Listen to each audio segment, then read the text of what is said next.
Welcome to GS career academy. आज है 24 मार्च 2022 और आज के इस वीडियो में 24 मार्च के सभी इम्पोर्टेंट करंट अफेयर और साथ में सभी करंट अफेयर से रिलेटेड इम्पोर्टेंट फैक्ट को डिस्कस करेंगे। तो आप इस वीडियो को एंड तक ध्यान से देखिएगा। एंड में एक इम्पोर्टेंट नॉलेज बूस्टर को भी डिस्कस करेंगे, जहां से आपके आने वाली सभी प्रतियोगी परीक्षाओं में प्रश्न पूछे जा सकते हैं। आज के इस करंट अफेयर की पीडीएफ फाइल को आप हमारे Telegram group GS career academy से डाउनलोड कर सकते हैं। टेलीग्राम ग्रुप की लिंक इस वीडियो के डिस्क्रिप्शन में भी दी गई है। आप लिंक के थ्रू भी टेलीग्राम ग्रुप को ज्वाइन करके डेली करंट अफेयर की पीडीएफ को डाउनलोड कर सकते हैं। अगर आपने हमारे चैनल को अभी तक सब्सक्राइब नहीं किया है तो सब्सक्राइब भी कर लीजिए जीएस कैरियर एकेडमी को, ताकि आने वाली वीडियोस की नोटिफिकेशन भी आप सभी लोग को मिलती रहे। तो चलिए स्टार्ट करते हैं आज के सेशन को।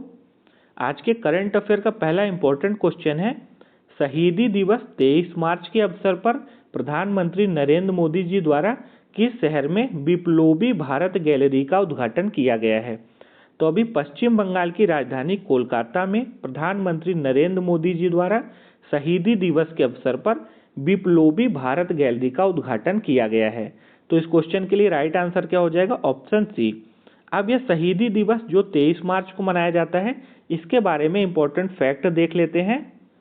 तो 23 मार्च 1931 को देश के 3 महान स्वतंत्रता सेनानी भगत सिंह, राजगुरु और सुखदेव को अंग्रेजों द्वारा फांसी दी गई थी। और इन महान सपूतों के इस बलिदान की याद में ही 23 मार्च को ही हर साल शहीदी दिवस मनाया जाता है। एक और जो कंफ्यूजन काफ़ी लोगों को रहता है, तो 23 मार्च को मनाते हैं शहीदी दिवस और 30 जनवरी को हर वर्ष मनाते हैं शहीद दिवस। तो शहीद दिवस क्यों मनाते हैं? इसी दिन महात्मा गांधी की हत्या कर दी गई थी। तो दोनों में अंतर आप याद रखिएगा। 23 मार्च को मनाए जाने वाले दिवस को बोलते हैं शहीदी दिवस और 30 जनवरी को मनाए जाने वाले दिवस को बोलते हैं शहीद दिवस। यह बिप्लोबी भारत गैलरी क्यों बनाई गई है कोलकाता में? तो बिप्लोबी भारत गैलरी आज़ादी की लड़ाई में क्रांतिकारियों द्वारा निभाई गई अहम भूमिका को प्रदर्शित करने के लिए बनाई गई है। एक क्वेश्चन जो कई एग्जाम से और पूछा जा चुका है कि भगत सिंह, राजगुरु और सुखदेव को फांसी दी क्यों गई थी? तो वर्ष 1928 में अंग्रेजी पुलिस अधिकारी जिसका नाम था जॉन सैंडर्स, उसकी हत्या कर दी गई थी और उसकी हत्या का आरोप भगत सिंह, राजगुरु और सुखदेव पर लगा था, जिसके कारण ही अंग्रेजों द्वारा इन तीनों को फांसी दी गई थी। तो इतनी जानकारी आपको पहले क्वेश्चन से मिलती है। नेक्स्ट करंट अफेयर का क्वेश्चन है, किस राज्य के पारंपरिक वाद्य यंत्र नरसिंहपेट्टई नागस्वरम, क्या नाम है? नरसिंहपेट्टई नागस्वरम को जीआई टैग यानी ज्योग्राफिकल इंडेक्स टैग, भौगोलिक संकेत दिया गया है। तो अभी तमिलनाडु का यह वाद्य यंत्र है जिसका नाम है नरसिंहपेट्टई नागस्वरम को जीआई टैग मिला है। तो इस क्वेश्चन के लिए राइट आंसर क्या हो जाएगा? Option D. अब एक और चीज आप याद रखिएगा कि 2022 में ही बिहार के मिथिला मखाना, जो कि एक खाद्य पदार्थ है, उसको भी जीआई टैग मिला है। तो आप दोनों याद रखिएगा जो अभी लेटेस्ट में जीआई टैग दिए गए हैं, तमिलनाडु के नरसिंहपेट्टई नागस्वरम को और बिहार के मिथिला मखाना को। नेक्स्ट क्वेश्चन है, हाल ही में नागरिक उड्डयन मंत्रालय यानी MoCA, ministry of civil aviation और फिक्की द्वारा विंग्स इंडिया 2022 का आयोजन किस एयरपोर्ट में शुरू हुआ है? तो अभी हैदराबाद का एयरपोर्ट है बेगमपेट एयरपोर्ट और यहीं पर नागरिक उड्डयन मंत्रालय और फिक्की के सहयोग से विंग्स इंडिया 2022 का आयोजन शुरू हुआ है। इसका आयोजन 24 मार्च से लेकर 27 मार्च तक चलेगा। तो इस क्वेश्चन के लिए राइट आंसर हो जाएगा ऑप्शन बी। अब नागरिक उड्डयन मंत्रालय की बात आ रही है, तो प्रेजेंट टाइम में नागरिक उड्डयन मंत्री कौन है? श्री ज्योतिरादित्य सिंधिया। फिक्की की बात आती है तो फिक्की किस लिए है? फिक्की जो कि एक व्यापारिक संघ है यानी ट्रेड एसोसिएशन है। फिक्की का फुल फॉर्म क्या होता है? Federation of Indian chambers of commerce and industry. क्या होता है? Federation of Indian chambers of commerce and industry. इसकी स्थापना कब हुई थी? फिक्की की स्थापना हुई थी 1927 को। और इसका मुख्यालय कहाँ पर है फिक्की का? तो फिक्की का मुख्यालय है नई दिल्ली में। प्रेजेंट टाइम में फिक्की के अध्यक्ष कौन है? तो प्रेजेंट टाइम में फिक्की के प्रेसिडेंट है हर्षवर्धन न्योटिया। कौन है? हर्षवर्धन न्योटिया। नेक्स्ट क्वेश्चन है, हाल ही में 22 मार्च को भारतीय राष्ट्रीय कैलेंडर शक संवत को संवैधानिक रूप से अपनाए हुए कितने वर्ष पूरे हो गए हैं, यानी इसकी कौन सी वर्षगांठ अभी 22 मार्च को मनाई गई है।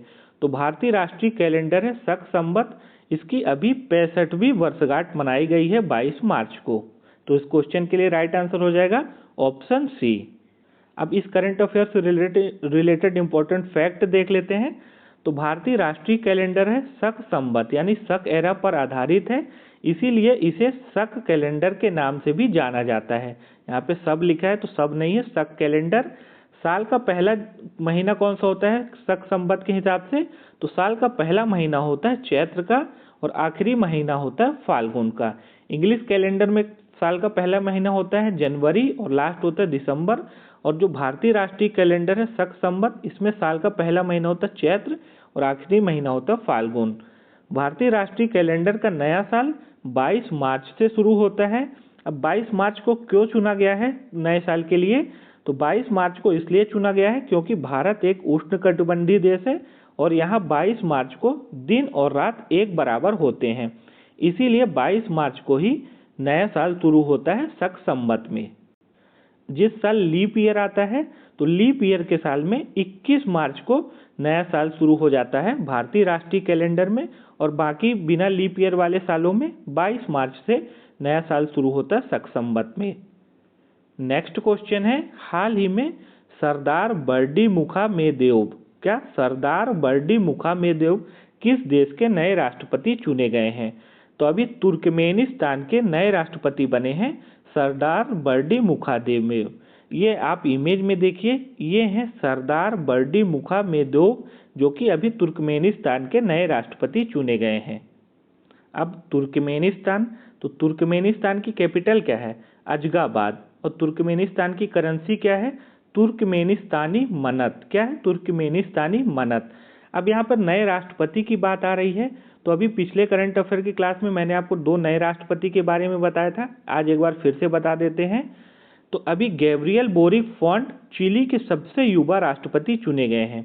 यहाँ आप इमेज में भी देख सकते हैं, ये हैं मात्र 36 वर्षीय 36वें राष्ट्रपति बने हैं चिली के गैब्रियल बोरिक फॉन्ट, यानी 36वें राष्ट्रपति बने हैं गैब्रियल बोरिक फॉन्ट और इनकी आयु मात्र 36 वर्ष है। और अभी कैटलिन नोवाक जो कि हंगरी की नई महिला राष्ट्रपति चुनी गई हैं। नेक्स्ट क्वेश्चन है, हाल ही में पूर्व सीडीएस जनरल बिपिन रावत को मरणोपरांत किस पुरस्कार से सम्मानित किया गया है? तो हमारे देश के पहले सीडीएस थे जनरल बिपिन रावत और उनको मरणोपरांत अभी पद्म विभूषण के पुरस्कार से सम्मानित किया गया है। पिछले साल दिसंबर 2021 में एक हेलीकॉप्टर दुर्घटना में जनरल बिपिन रावत की देहांत हो गया था और उनको अभी मरणोपरांत पद्म विभूषण के पुरस्कार से सम्मानित किया गया है। और उनका यह पुरस्कार उनकी दोनों बेटियों ने प्राप्त किया है राष्ट्रपति रामनाथ कोविंद के द्वारा। पद्म विभूषण जो कि भारत का दूसरा सर्वोच्च नागरिक पुरस्कार है। भारत का जो सबसे सर्वोच्च नागरिक पुरस्कार है उसका नाम क्या है? भारत रत्न। अब यहाँ पद्म विभूषण की बात आ रही है, तो 2022 में कितने पद्म विभूषण दिए गए हैं? तो 2022 में टोटल 4 पद्म विभूषण दिए गए हैं। उनके नाम आपको बता देते हैं, आपकी परीक्षा में भी पूछा जा सकता है। तो एक तो मिला है जनरल बिपिन रावत को, एक मिला है प्रभा आत्रे को, एक मिला है कल्याण सिंह को। कल्याण सिंह को भी मरणोपरांत ही पद्म विभूषण का पुरस्कार मिला है। और एक मिला है राधे श्याम खेमका को। तो चारों नाम आप याद रखिएगा। अच्छा, पद्म पुरस्कार टोटल कितने मिले हैं? पद्मश्री, पद्म विभूषण और पद्म भूषण को मिलाकर तो टोटल इस वर्ष 128 पुरस्कार दिए गए हैं, जिसमें से 4 पद्म विभूषण हैं और 17 आपके पद्म भूषण हैं और 107 है पद्मश्री। तो इतनी जानकारी आप याद रखिएगा आपके आने वाली परीक्षाओं के लिए। नेक्स्ट क्वेश्चन है, हाल ही में किस भारतीय अर्थशास्त्री को संयुक्त राष्ट्र के सलाहकार बोर्ड में शामिल किया गया है? तो भारतीय अर्थशास्त्री हैं यानी इकोनॉमिस्ट हैं जयति घोष, और इनको अभी हाल ही में संयुक्त राष्ट्र के सलाहकार बोर्ड में शामिल किया गया है। आप यहाँ इमेज में देखिए, ये हैं जयति घोष और इन्हीं को बहुपक्षवाद पर एक उच्च स्तरीय सलाहकार बोर्ड में शामिल किया गया है। तो इस क्वेश्चन के लिए राइट आंसर क्या हो जाएगा? ऑप्शन सी। नेक्स्ट क्वेश्चन है, हाल ही में प्रित्जकर पुरस्कार 2022 जीतने वाले पहले अफ्रीकी कौन बने हैं? तो अभी फ्रांसिस केरे जो कि एक आर्किटेक्ट है, वह प्रित्जकर पुरस्कार 2022 जीतने वाले पहले अफ्रीकी बने हैं। तो इस क्वेश्चन के लिए राइट आंसर हो जाएगा ऑप्शन ए। अब फ्रांसीसी केरे को इमेज में देखिए, ये है फ्रांसीसी केरे। ये एक आर्किटेक्ट, शिक्षक और सामाजिक कार्यकर्ता है और ये पहले अफ्रीकी बने हैं जिनको प्रित्जकर पुरस्कार मिला है। नेक्स्ट क्वेश्चन है, हाल ही में किस टीम ने अपना पहला इंडियन सुपर लीग खिताब जीता है? तो अभी जमशेदपुर एफसी यानी जमशेदपुर फुटबॉल क्लब ने केरला ब्लास्टर्स को हराकर अपना पहला इंडियन सुपर लीग का खिताब जीता है। यह इंडियन सुपर लीग किसका खिताब होता है? तो यह फुटबॉल से रिलेटेड टूर्नामेंट है जिसको इस बार जीता है जमशेदपुर फुटबॉल क्लब ने। नेक्स्ट क्वेश्चन है, हाल ही में किसने लगातार दूसरी बार मणिपुर के मुख्यमंत्री के रूप में शपथ ली है? तो अभी दूसरी बार मणिपुर के मुख्यमंत्री चुने गए हैं एन वीरेंद्र सिंह। तो इस क्वेश्चन के लिए राइट आंसर क्या हो जाएगा? Option A. अच्छा, मणिपुर के मुख्यमंत्री हैं एन वीरेंद्र सिंह। मणिपुर के गवर्नर कौन है? तो मणिपुर के गवर्नर हैं ला गणेशन। जैसा कि आप सभी को पता होगा कि अभी 5 राज्यों में चुनाव संपन्न हुए हैं, तो पांचों राज्यों के जो नए मुख्यमंत्री चुने गए हैं, तो उत्तराखंड के जो नए मुख्यमंत्री बने हैं उनका नाम है पुष्कर सिंह धामी।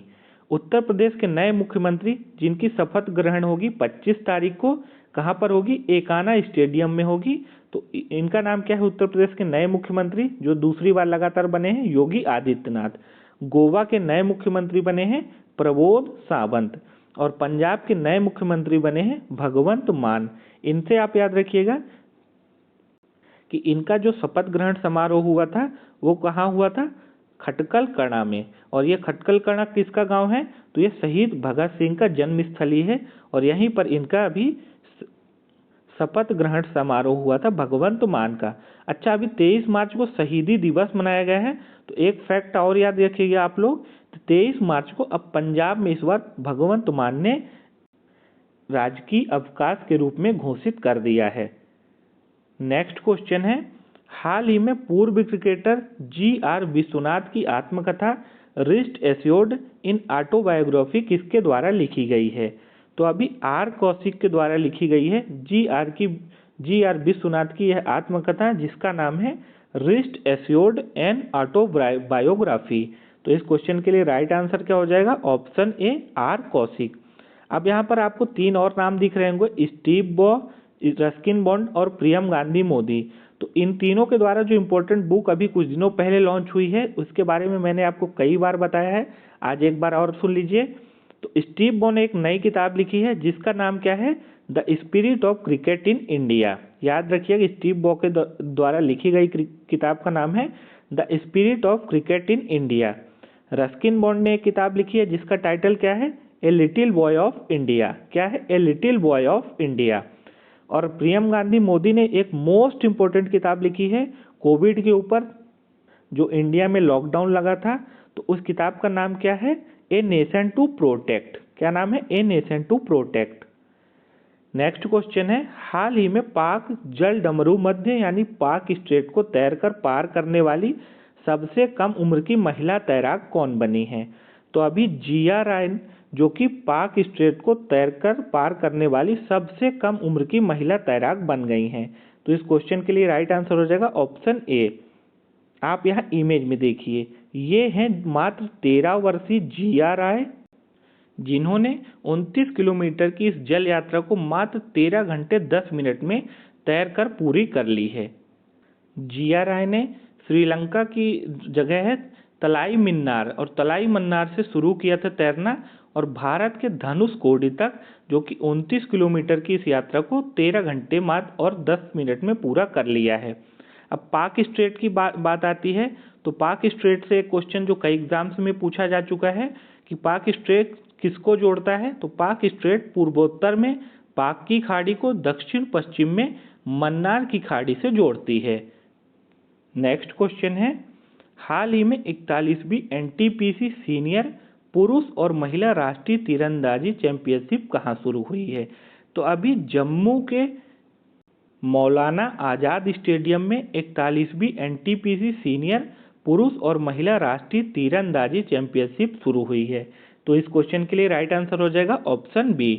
नेक्स्ट क्वेश्चन है, हाल ही में विश्व मौसम विज्ञान यानी वर्ल्ड मेट्रोलॉजिकल डे दिवस कब मनाया गया? तो अभी हाल ही में 23 मार्च को विश्व मौसम विज्ञान यानी वर्ल्ड मेट्रोलॉजिकल डे मनाया गया है। अच्छा, इस बार 2022 में इस दिवस की थीम क्या रखी गई थी? 2022 में विश्व मौसम विज्ञान दिवस की थीम है early warning and early action. क्या है? Early warning and early action. 22 मार्च को कौन सा दिवस मनाया गया था? तो 22 मार्च को याद रखिएगा विश्व जल दिवस मनाया गया था। 21 मार्च को कौन सा दिवस मनाया गया था? तो 21 मार्च को 3 दिवस मनाए गए थे, अंतर्राष्ट्रीय वन दिवस और विश्व कविता दिवस। 20 मार्च को कौन सा दिवस मनाया गया था? तो 20 मार्च को ही मनाया गया था इंटरनेशनल हैप्पीनेस डे। और इसी 20 मार्च को ही एक और दिवस मनाया गया था विश्व गौरैया दिवस यानी world sparrow day. Next question है, हाल ही में विश्व की नंबर 1 किस महिला टेनिस खिलाड़ी ने मात्र 25 वर्ष की उम्र में ही खेल से संन्यास की घोषणा कर दी है? तो ऑस्ट्रेलिया देश की टेनिस खिलाड़ी हैं जिनका नाम है एशले बार्टी, जो कि मात्र 25 वर्ष की उम्र की हैं और इन्होंने अभी हाल ही में खेल से संन्यास लेने की घोषणा कर दी है। तो इस क्वेश्चन के लिए राइट आंसर क्या हो जाएगा? Option B. अब आप यहाँ इमेज में देखिए, ये हैं मात्र 25 वर्षीय एशले बार्टी, जो कि अभी हाल ही में इन्होंने संन्यास की घोषणा कर दी है। इन्होंने अभी हाल ही में 3 ग्रैंड स्लैम टाइटल भी जीते हैं और लगातार 114 हफ्ते तक नंबर 1 की पोजीशन पर भी रह चुकी हैं एशले बार्टी टेनिस की रैंकिंग में। कौन कौन से टाइटल जीते हैं यह भी आपके एग्जाम में पूछे जा सकते हैं। तो अभी लेटेस्ट में 2022 में ग्रैंड स्लैम के 3 टाइटल जीते हैं। 2022 में ऑस्ट्रेलियन ओपन का टाइटल भी एशले बार्टी ने जीता था और 2021 में इन्होंने विंबलडन का खिताब जीता है और 2019 में फ्रेंच ओपन का खिताब जीता है एशले बार्टी ने। और हाल ही में एशले बार्टी ने संन्यास की घोषणा कर दी है। किस देश से संबंधित है? तो ऑस्ट्रेलिया से हैं। अब बात करते हैं आज के नॉलेज बूस्टर की। तो आज के नॉलेज बूस्टर में हम लोग देखेंगे भारत में आयोजित होने वाले महत्वपूर्ण क्रिकेट टूर्नामेंट। तो कौन कौन से क्रिकेट टूर्नामेंट जो कि भारत में आयोजित होते हैं, एग्जाम्स में भी पूछे जाते हैं। तो रणजी ट्रॉफी भारत में आयोजित किया जाता है, भारत का महत्वपूर्ण घरेलू क्रिकेट टूर्नामेंट है। इसकी शुरुआत कब से हुई थी? 1934 से, यानी 1934 से। याद रखिएगा ये एक टेस्ट फॉर्मेट की तरह टूर्नामेंट है रणजी ट्रॉफी। ईरानी ट्रॉफी भी टेस्ट फॉर्मेट की तरह ही खेला जाता है, जिसको शुरू किया गया था 1959 से, यानी 1959 से। दिलीप ट्रॉफी भी टेस्ट फॉर्मेट की तरह है, इसको शुरू किया गया था 1961 से, यानी 1961 से। विजय हजारे ट्रॉफी यह एक दिवसीय फॉर्मेट की तरह खेला जाता है क्रिकेट का टूर्नामेंट। यह कब से शुरू हुआ था? 2002 में। देवधर ट्रॉफी यह ओडीआई फॉर्मेट का टूर्नामेंट है, इसको शुरू किया गया था भारत में 1973 में।